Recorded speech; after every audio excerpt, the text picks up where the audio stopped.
Hello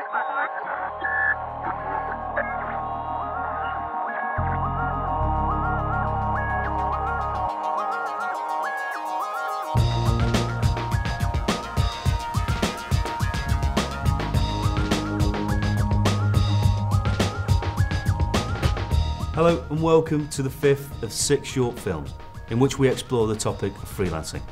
I'm Rob Edwards, I'm a freelance content producer and filmmaker, and I came to freelancing 7 years ago after a decade of employment. But is there a different way? Can you freelance straight out of university as a graduate, or do you really need that industry experience first? Isn't it time for some new perspectives on new ways of working? I don't think people need to wait until they've reached a point like graduation. People who think they've got the capacity to earn a living in the market have got that capacity when they're ready. I don't think people need a degree to actually be able to compete in the market. It's more important to have the right skills and have the right attributes. Working with students is very interesting because I sometimes take students direct from film schools. I also go and see students in their courses. I sometimes do some lecturing.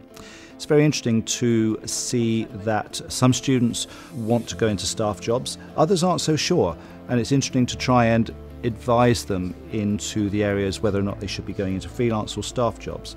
And in this particular industry, most of the jobs are freelance to base. So although they are taught the skills of camera work and editing and directing, they're not often taught the skills that they would need to run their own businesses or to be freelance.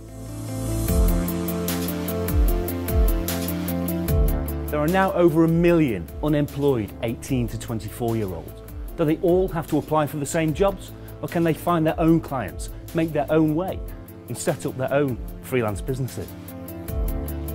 My personal advice would just be to go for it. You know, you can a lot of the time get training on the job, and you'll find as well, I think especially within the media community, people are really eager to help. You know, a lot of people started out as freelancers, so I found that just getting straight in with the director and saying, you know, do you mind if I learn from you? You can get a lot of sort of kind of on-the-job training, just becoming friends with people. So for me, I just kind of jumped in at the deep end, and that worked out well for me.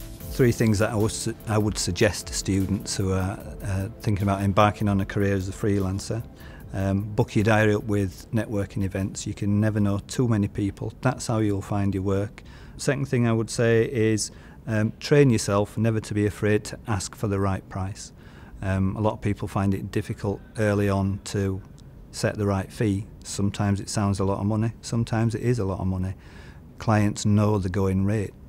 And probably the third thing is be prepared to work probably a 20-hour day for the first 14 years of freelancing, and then you might be getting somewhere.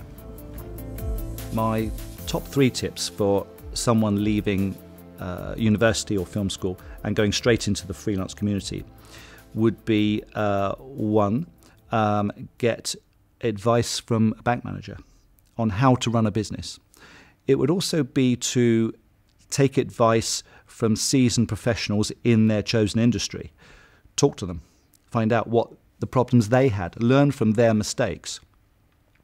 And it would also don't underestimate the fact of that you need to sell yourself. Work won't come to you.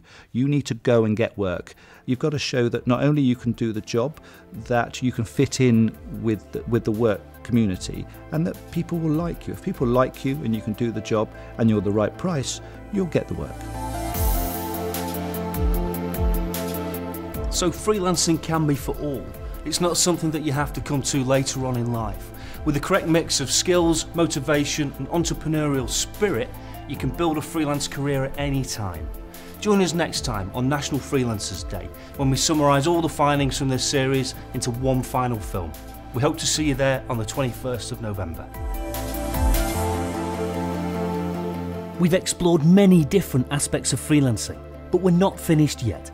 Check out our 6th film for some new tips, new insights and some take-home messages. For more information on the other films in this series, log on to www.7daysinjune.com.